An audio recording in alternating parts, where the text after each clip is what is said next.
जय हिंद सभी को। और जो परिस्थिति अभी बनी हुई है, किसी से छिपी हुई नहीं है। आप लगातार देख रहे हैं, कल ही बीपीएससी का मीटिंग था, कल भी एक वीडियो हम लोगों ने बनाया था। और उस मीटिंग में लग रहा था कि निश्चित रूप से छात्र हित में कोई पॉजिटिव कदम उठाया जाएगा और छात्र हित में निश्चित रूप से दोनों सीटिंग का एग्ज़ाम कैंसिल किया जाएगा, ऐसा हम लोग आशा कर रहे थे। लेकिन शाम तक में आप देखें कि बीपीएससी के द्वारा स्पष्टतया मना किया गया कि आर्थिक अपराध इकाई जो अपनी रिपोर्ट सौंपी है, बीपीएससी उससे संतुष्ट नहीं हो रही है।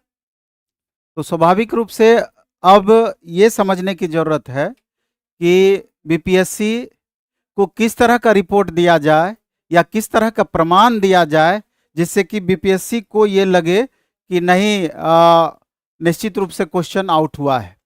आप देखें कि ये प्रकरण लगातार 13 तारीख से ही कंटिन्यू था, यानी कि कहा जाए तो एग्जाम से 48 घंटा पहले ही आर्थिक अपराध इकाई को इसकी सूचना मिल गई थी।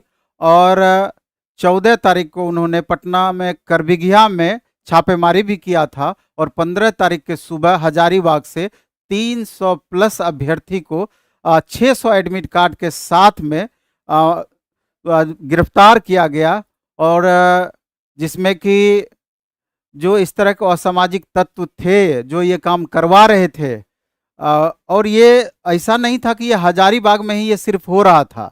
हजारीबाग में तो पकड़ाया तो पता चला, और ऐसे बाद में पता चला कि कई जगह इस तरह की संभावनाएं लग रही थी कि बहुत जगह इस तरह की बातें हुई है। लगभग डिस्ट्रिक्ट में ये मामला लगभग डिस्ट्रिक्ट में प्रभावित था। आप ये समझिए ना कि हजारीबाग में ही अगर स्टूडेंट अगर वहाँ पर पेन ड्राइव पकड़ाया, तो क्या गारंटी है कि उस पेन ड्राइव से आंसर या फिर उस मैटर का लीकेज ना हुआ हो।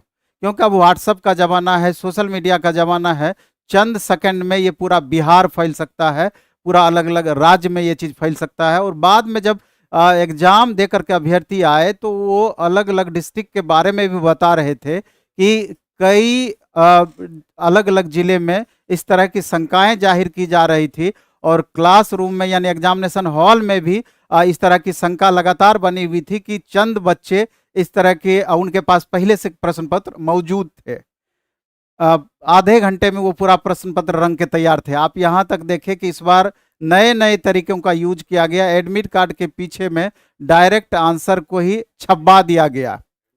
और इसका भी प्रमाण आर्थिक अपराध इकाई आयोग को सौंपी, तब भी आयोग को क्या कमी नजर आई और अब किस भरोसे पर है कि अब किस तरह का रिपोर्ट उनको मिले तो वो समझे कि नहीं, मामला गड़बड़ है। तो सवाल ये उठता है कि अब आगे क्या क्या एग्जाम कैंसिल नहीं होगी या क्या आगे होना है। सरकार इसके बाद एसआईटी का गठन की है। अब एसआईटी क्या रिपोर्ट देती है, उसके आधार पर बीपीएससी क्या निर्णय लेती है। अब ये आगे की बातें हो गई कि ये कब तक ये प्रोसेस पूरा हो पाएगा। आप देख रहे हैं कि तमाम अभ्यर्थी लगातार परेशान है, लगातार कॉल आ रहा है कि सर पढ़ाई में बिल्कुल भी मन नहीं लग रहा है, ऐसे हम मेहनत किए थे, इतना अच्छा हमारा एग्ज़ाम गया था और बड़ी आशा और विश्वास के साथ एग्ज़ाम देने गए थे, और इस बार हमको लग रहा था कि जिस तरह का प्रश्न पत्र था और जिस हिसाब से हमने स्कोर किया था, लग रहा था कि इस बार फाइनली सिलेक्शन हमारा होगा ही होगा। लेकिन जैसे ही एग्जामिनेशन हॉल से निकलते हैं, उनको यथास्थिति इन सारी बातों की वस्तु स्थिति पता चलती है, तो पांव तले जमीन खिसक गई और पूरा उनका आशा और विश्वास धाराशायी हो गया। सपने उनके टूट गए पूरी तरीके से।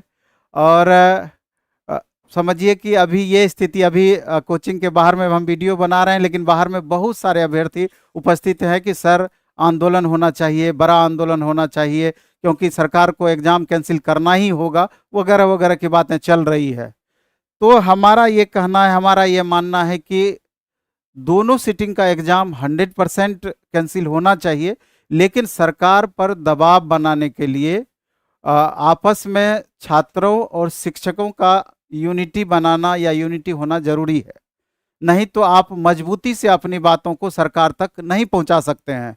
अब तो आचार संहिता भी लागू हो गया है, इसलिए करके जो छात्र नेता हैं, जो अन्य शिक्षक हैं जो कि आप लोगों को लगातार पढ़ाते रहे हैं, आप उनसे भी बात करने का अपने स्तर से प्रयास कीजिए और हम लोग भी आपस में एक यूनिटी बनाने का प्रयास करते हैं और इसके बाद अपनी बातों को रख करके सरकार तक कैसे पहुंचे इस पर विचार करके अगर इजी वे में काम आपका हो गया बेहतर है, नहीं तो अगर आंदोलन की भी जरूरत पड़ेगी तो हम लोग पीछे बिल्कुल भी नहीं हटेंगे। अभी आप देखे होंगे कि रहमान सर का भी वीडियो इससे रिलेटेड आया।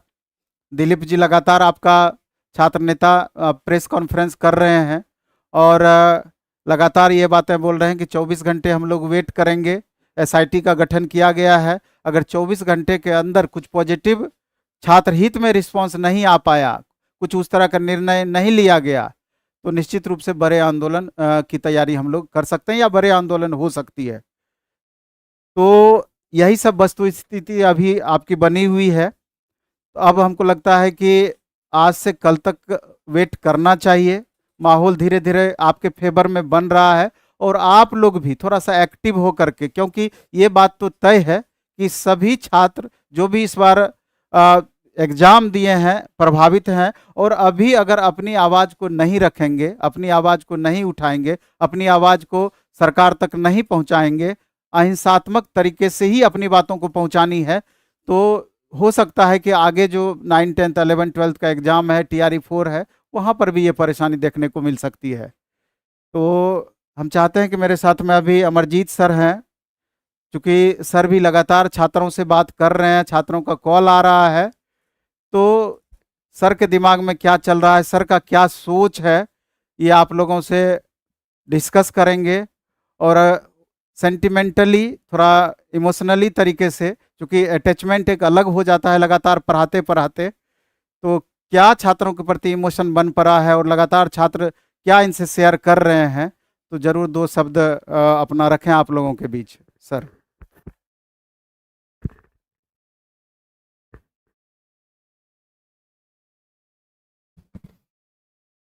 बहुत बहुत धन्यवाद सर को। मेरे साथियों, जो जो कंडीशन है, जो स्थिति है, अभी तक बीपीएससी इस चीज़ को मानने को तैयार नहीं है कि पेपर लीक हुआ था।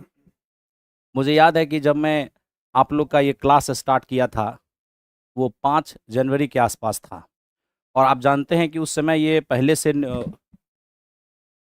घोषित था या पहले से शेड्यूल था कि 24 अगस्त को पेपर होगा। बड़ी आराम से मैं पढ़ा रहा था, बड़ी आराम से, कि 7-8 महीने हमारे पास समय है और बहुत अच्छे से बच्चे की तैयारी हो जाएगा और ये लोग एग्जामिनेशन में अच्छा परफॉर्म करेंगे।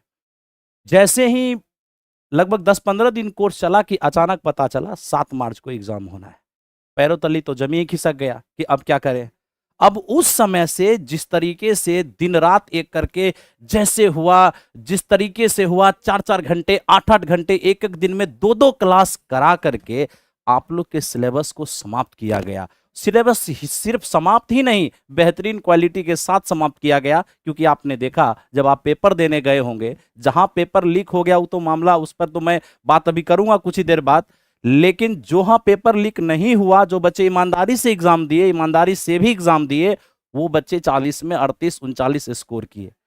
अब मैं सोचता हूं कि जो बच्चे ईमानदारी से इतना मेहनत करके 40 मैथ्स के अंदर 38-39 स्कोर किए हैं, पूरा ऑल ओवर वो 90-95 बना के आए हैं, 88 बना के आए हैं, 80 बना के आए हैं, उनके दिल पर क्या बीतता होगा, उन पर क्या गुजरता होगा। अरे गुजरता क्या गुजरा है, वो तो एक शिक्षक और एक बच्चे या बच्चे को गाइड करने वाले, बच्चे को दिशा निर्देश देने वाले, बच्चे से जुड़े रहने वाले को इस बात की फीलिंग्स होगी। बाकी ये नेता, ये मंत्री और ये अधिकारी, ये सब क्या जाने कि ये दर्द क्या होता है।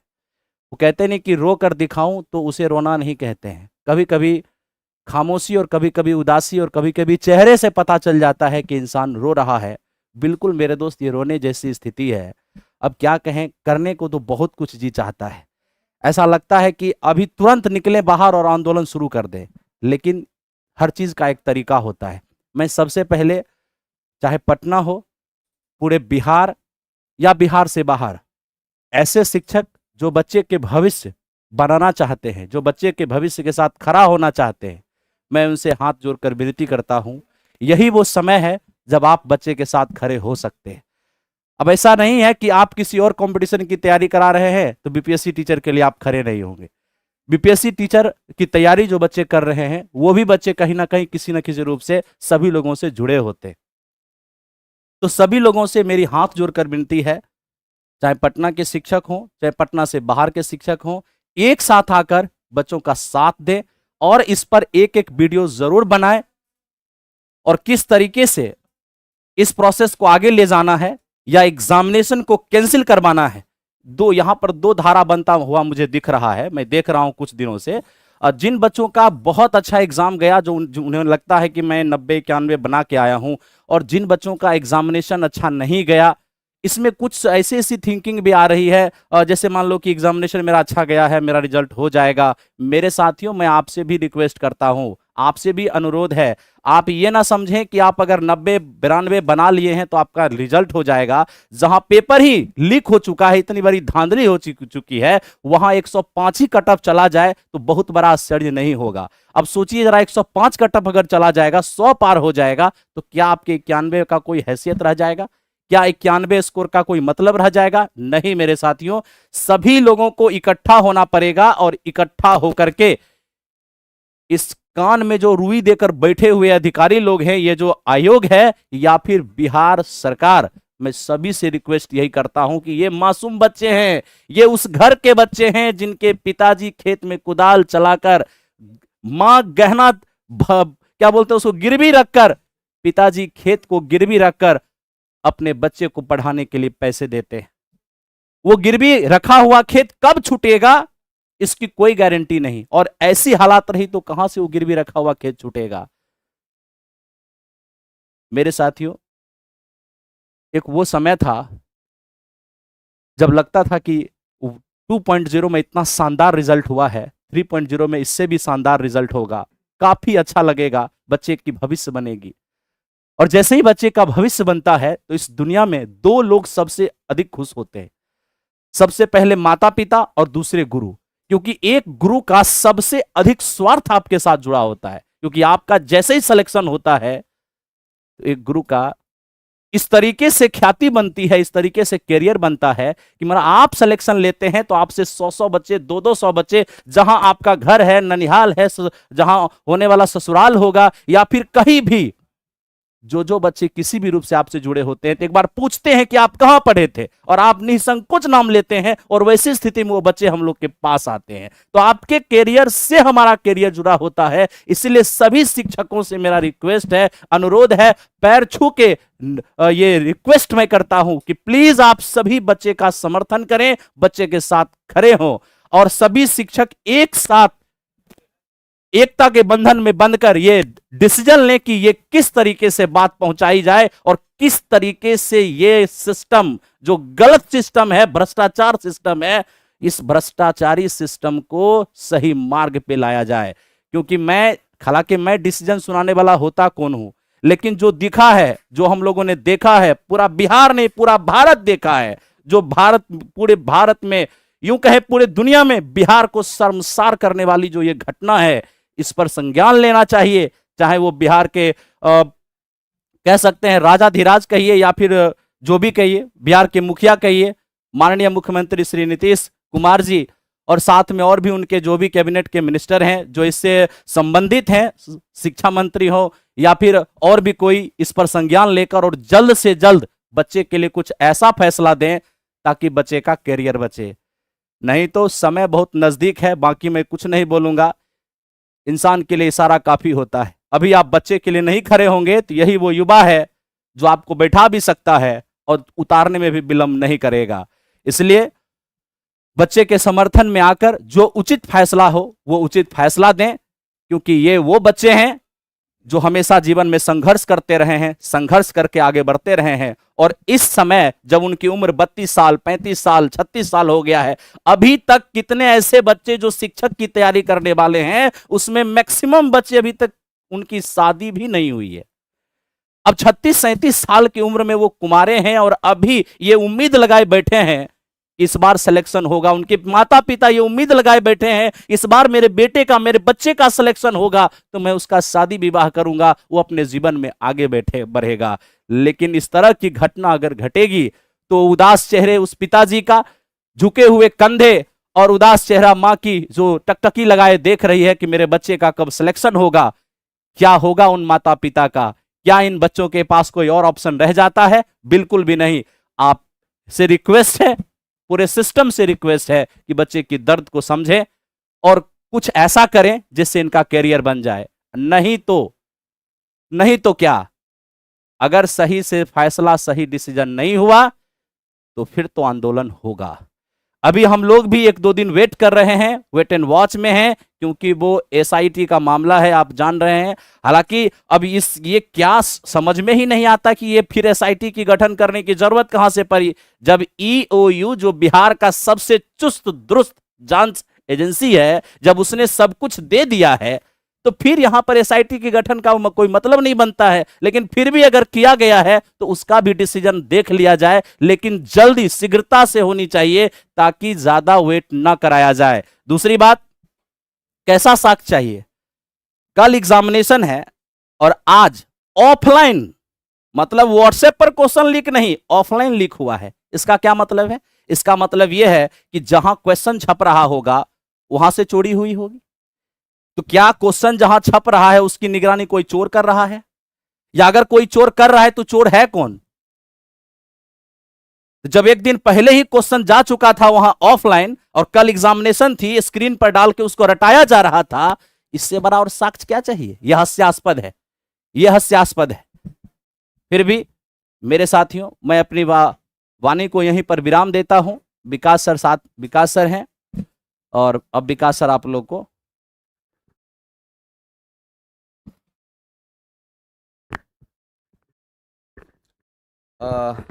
जब टीआरई का दौर था, टीआरई 1 चूंकि हम लोगों के पास शुरुआत दौर था जब, तो हम लोगों ने प्रारंभ किया कि चलिए सर हम सब शिक्षक अब करियर के स्टार्टिंग यहीं से करते हैं बच्चों के साथ। और हम लोग के साथ पढ़ाने वाले बहुत सारे शिक्षक टीचर भी बन गए टीआरई 1 में, टीआरई 2 में भी। और एक इस बात में जो बात करना चाहते उसमें एक छोटा सा बीच में एक कहानी हम बताते हैं। जो कल एक लड़का हमको फोन करते हैं, कल एक लड़का का फोन आता है और बोलता है कि सर हमारे 2 बच्चे हैं और दोनों बच्चे जो हैं वो दोनों का एज जो 12 साल से ज्यादा है। एक बेटी है 14 साल की और बेटा है 11-12 साल का है। सर हमारे पास सिर्फ एक ही उम्मीद था कि टीआरई 3 में हमारा रिजल्ट हो जाएगा तो हमारा जीवन, चूंकि वो व्यक्ति मानसिक रूप से और इकोनॉमिकली एकदम टूट चुका है, उसके पास कोई साधन नहीं है। चूंकि पढ़ा लिखा व्यक्ति जो होता है ना, वो हर रोजगार को नहीं कर सकता है। जो व्यक्ति सीटेट क्वालिफाई किया हो, इसके बाद बहुत सारी डिग्रियां लेने के बाद टीचर का चयन की तैयारी कर रहा हो, क्या वह व्यक्ति हर एक तरह का जॉब कर सकता है, हर एक तरह का रोड पर काम कर सकता है? क्या नहीं कर सकता है। और वो व्यक्ति फोन करते करते रो पड़ा और उसका कहना था कि सर मेरी 14 साल की बेटी है सर, अब हम क्या करें, कौन सा ऑप्शन मेरे पास है? क्योंकि फिर से वो पटना की तैयारी करेगा और बड़ा विकट स्थिति था, बड़ा कर्ज लेकर के और व्यक्ति पटना में तैयारी कर रहा था। और हमारे ऑफलाइन के छात्र हैं, वो ऑफलाइन का तैयारी करते हैं, यहाँ पे ऑफलाइन में पढ़ते हैं। तो 3 बातें यहां पे है जो आपको समझना पड़ेगा। पहला चीज ये समझना पड़ेगा कि जहां भी आप हैं एक छोटी सी वीडियो बनाएं और फेसबुक पर, व्हाट्सएप पर, जो भी आपके पास है, आप एक आग्रह जरूर करें सरकार से। देखिए एक दौर था कुछ दिन पहले, 2-3-4 महीना पहले, 2-3 महीना पहले की बात बताते हैं, जब रेलवे का प्रोटेस्ट कर रहे थे तो आपने देखा था मेरे हाथ पे चोट लगा था, पूरा मेरा बैंडेज पटी हुआ था, पुलिस का डंडा हम खाए हैं। तो आंदोलन करने के लिए और पढ़ाने के साथ साथ आंदोलन करने के लिए हम शिक्षक लोग परमानेंट तैयार रहते हैं। क्यों?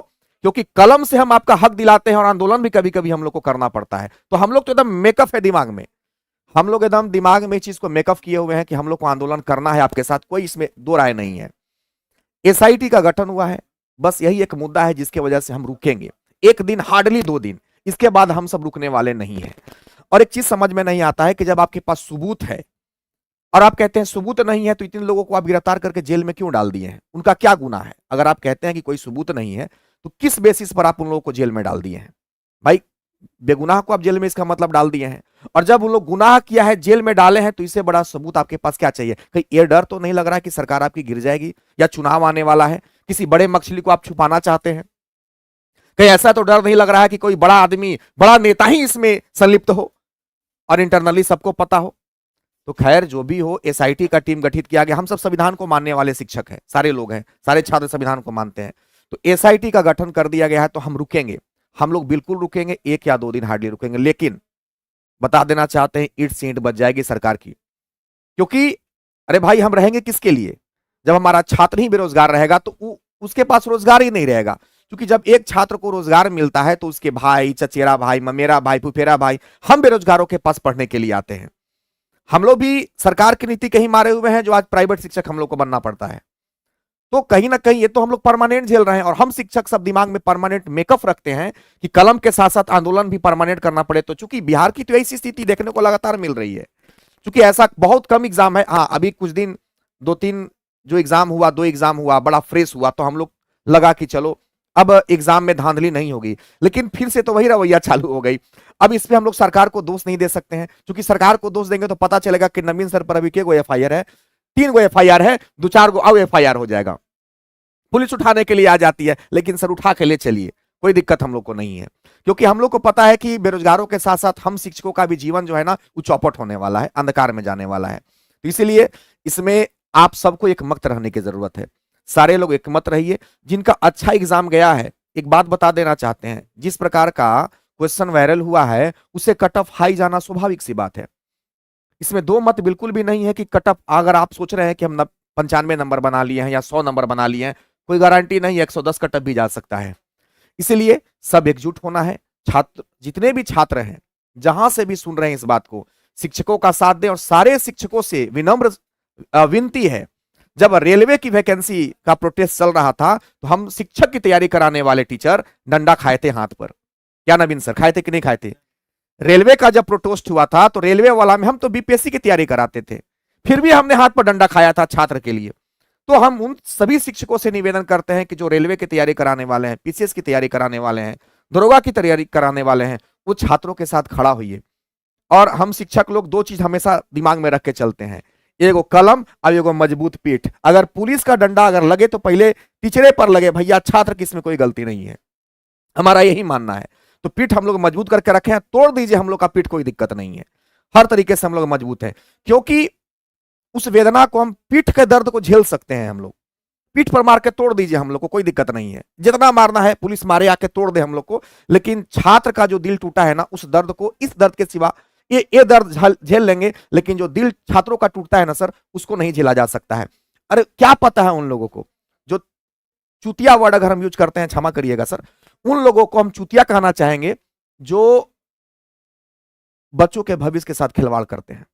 और वैसे माँ बाप को हम कहना चाहते हैं कि देखिए, आप अपने बच्चे को 10 लाख और 15 लाख में क्वेश्चन खरीद करके मत दीजिए, क्योंकि आप अपनी जिंदगी बेटे का बना रहे हैं, हजारों बच्चों का जिंदगी उसमें बर्बाद हो जाता है।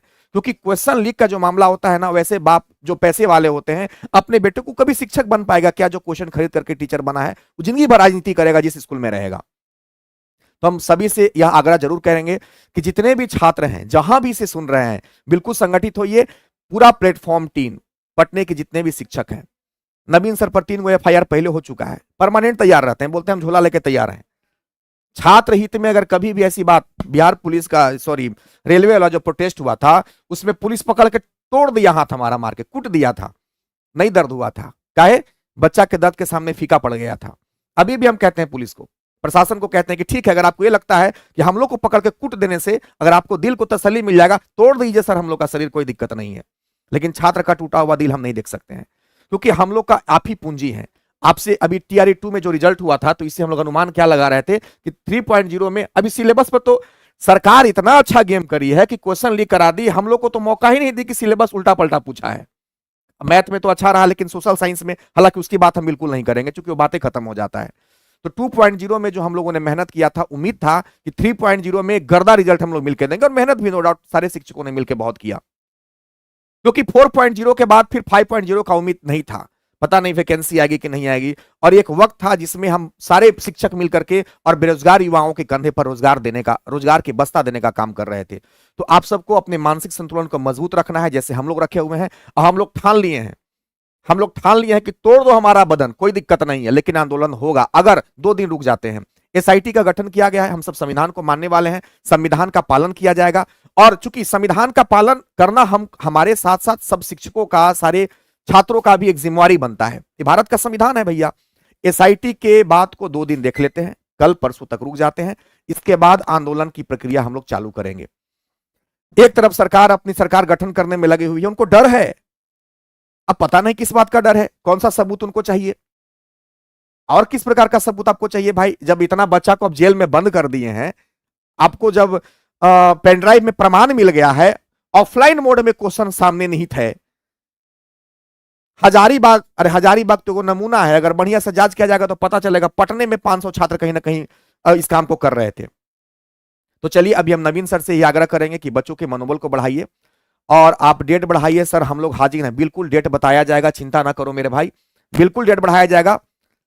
विकास सर आप कुछ करिए, हम लोग सब कुछ करेंगे। नवीन सर है, नवीन सर आप लोग कभी सांत्वना देंगे? सांत्वना नहीं देंगे, सांत्वना नहीं देंगे, जो कहेंगे वो करेंगे, हम सब मिलके करेंगे मेरे भाई, आप चिंता ना करो।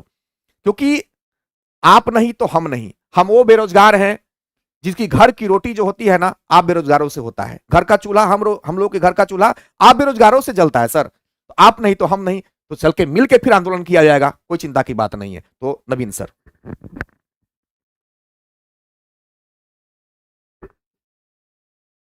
एग्ज़ाम तो सर कैंसिल होना चाहिए निश्चित रूप से, और दोनों सिटिंग का कैंसिल होना चाहिए।